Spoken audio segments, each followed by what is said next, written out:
Welcome to Kenton Teaches. Enjoy the video. You begin by preparing one USB drive of at least 8 GB and backing up its contents. This avoids data loss. Plug the USB into a Windows PC with administrator rights because writing a boot image needs elevated access. Next, download the official media creation tool or the Windows 10 ISO. The tool automates checks and ensures a compatible image.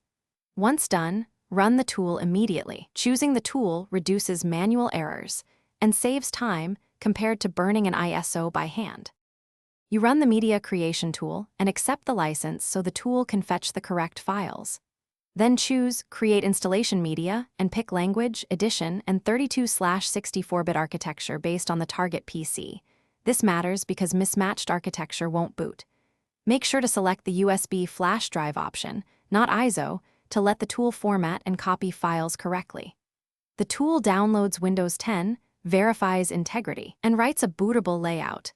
This guarantees UEFI and legacy support without manual partitioning. You safely eject the USB, insert it into the target PC, and reboot while entering BIOS or UEFI to set the USB drive as the first boot device.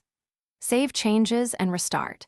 The PC should boot the Windows installer where you follow prompts to install, partition, and activate Windows 10.